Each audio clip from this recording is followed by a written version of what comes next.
مالي مالي مالي ها مالي مو في بسم الله بسم الله بسم الله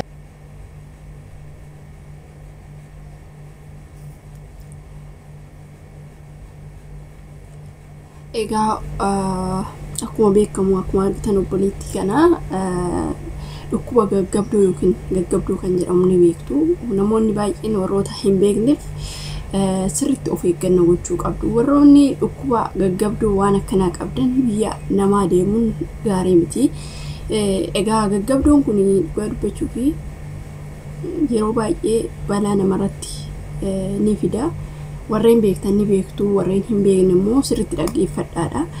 Dhibee gaggabduun kun dhugaa dubbachuuf maxifoodha. Dhibee maxifoo dhibee qoricha hin qabnedha. Namaa gara namaatti ni darbaa jechuudha. Egaa akkamitti darbaa jechuun keessaniin oolu hundumti keessanuu warreen hin beekne dhaggeeffadhaadha. Dhibeen gaggabduu kun akkamitti namatti darba seetanii namni tokko amma fakkeenyaaf namni tokko gaafa lafa dha'ee namni sun dhaqee yoo qaqqabe nama sanitti taraa jechuudha. Dhibeen gaggabduu akkasitti kan daddarbudha jechuudha.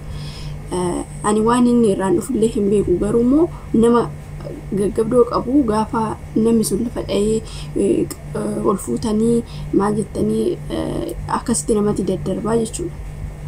Egaa mucayyoon tuni gaggabduu qabdi.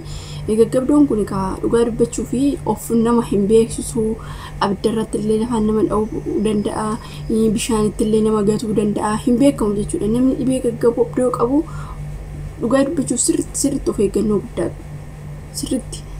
Maaliif namni nama bira hin jiru taanan namni sun beektanii xiqqoo ishii gara abiddaatitti illee bakka of hin beekan yeroo sanitti kun dhibee seexanaati. Yeroo sanitti of hin beeksisu sirriitti jechuudha. Of wallaalchisaa bakka afuura kutaa akkuma bakka du'anii too bakka nama du'e jechuun hin danda'amaa jechuudha warreen hin beektanii. Egaa waan akkasiiti dhibeen kun baay'ee dhugaa dubbachuuf of eeggannoo godhaa. Namni dhibee kanaa qabu biyya ormaa biyya namaa kana jechuu hin danda'u. Maaliif jennaani keessattuu bakka ama fakkeenyaaf dhugaa dubbachuuf sirriitti of eeggannoo gochuu barbaachisa. Maaliif dhibeen kun baay'ee dhibee cimaadha. Dhibee qorichaaf fayyanii miti. Bakka ni beektanii of eeggannoo nama barbaachisa. Amma fakkeenyaaf inni itti kaanan fooqirraa irra lafa dha'uu dandeetti, abiddarratti illee kufuu dandeetti, waaqayyoon yaa baasu malee dhugaa dubbachuuf baay'ee maxifoodha. Kanaaf of eeggannoo godhaa. Nama dhibee akkasii qabu immoo harkaan tuttuquun sirrii miti. Sirriitti of eeggannoo godhaa waan akkanaa kanarratti waaqayyo nama.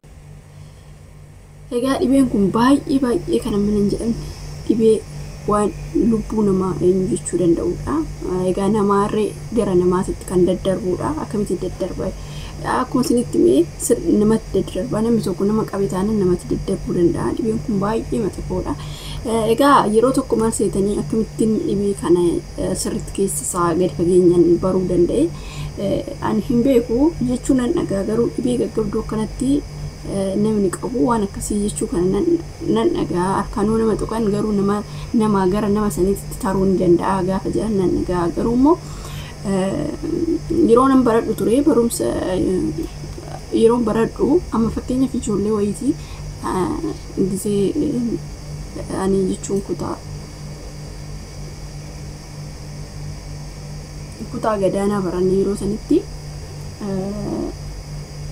achi ijoolleen fuulduraatti hiriiru mucayyoon isheen sadaffaa isheen lammaffaa irratti hiriirtu in kufte jechuudha. Gaafa kuftu kana suruma wallaalte dhugaa dubbachuuf hiriyateenya yoo mana barumsaa tokkotti baranna.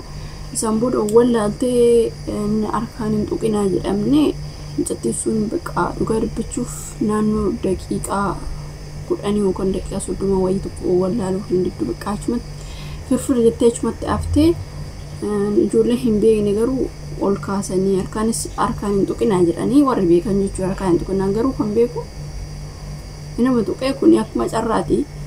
Kanaafiyyuu namoota akkanaa kana hiriyaa keessan irree bishaan illee itti naquuf waan akkasii harkaan tuquu namni sun garuu hin ajjeesu. Garuu beektanii dhugaa dubbachuuf gin baay'ee rakkisaadha.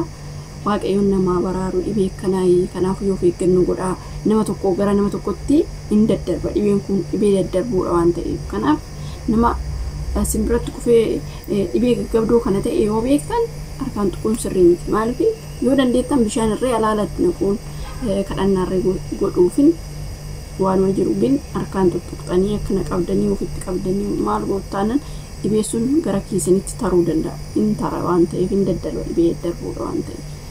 Innaan akkasiitii kanaaf yoo eeggannoo godhaa komciyoo tan argitan kun mana anan jedhu maaliif mana madaamii keessa hojjetti odoo beektanii amma shin uumaa takka of hin beektu odoo waan hojjettu ta'e irratti kuftee odoo namni bira hin jiraanne akkanatti miidhaa cimaa turraan ga'ama jechuudha. Warreen fuul isaanii gubatee warreen qaamni isaanii gubate kun dhibee gaggabdoo sanarra ka'eedha kan akkanatti gubatanii jechuudha.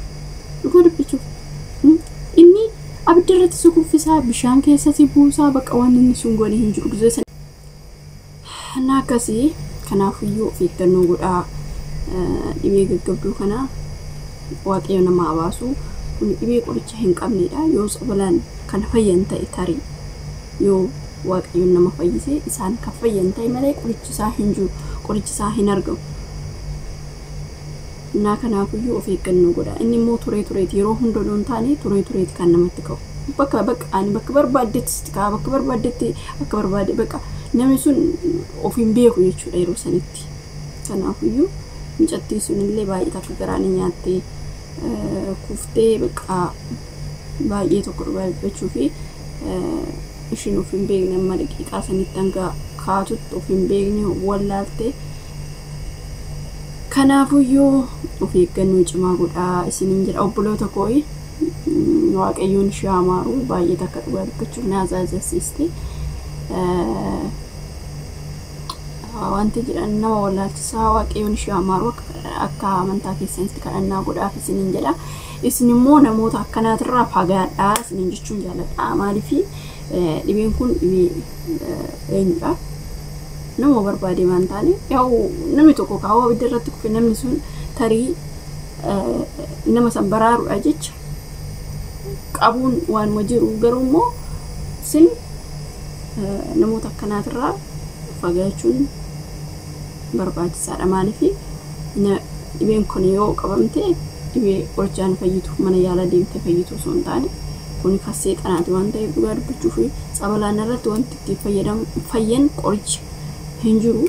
Waaqayyoon qoricha nuu ta'e immoo waan akkanaan nurraa dhoowwu namoota waan dhibee kana qaban irraa fagaachuun dirqama keenyaa isiniin jechuun jaalladha. Egaa mucayyoon tuni amma gola keessatti kuftee namni tokkichi hin kaase argitan hin beeku waan ta'eef isaan. Kanaafuu biyya namaatillee deemuun gaarii miti dhibee kana qabanneen jechuudha. Isinii galee kun bakka hin taanetti nama kuffisaa makiinaa jalatti irree ta'ee bakka barbaadetti jechuudha firfirsi godha. Isaan booda halaasa ta'uu hin beektu waan hin taanerra bu'uun akkasumas fuula ofiitiin namoota meeqan akkanatti gubatee akkanatti bishaan gatee dhugaa dubbachuuf namoota baay'ee. Garuu immoo dursanii eeggannoo gochuu namoota akkanaatirraa fagaachuu harkaan tuttuquu dhiisuu yeroo sanitti kana isiniin jedhaa kanuma isiniif qoodufanii waan akkasiitti isiniin jedhaa. Warreen yuutuubii kanaaf immoo haaraa taatan laayikii sabskiraayib gochuu hin dagatinaa. Yaada wanta qabdan gaafii qabdan na gaafachuu dandeessu. Turtii gaarii qabaadhaa isiniin jedhaa.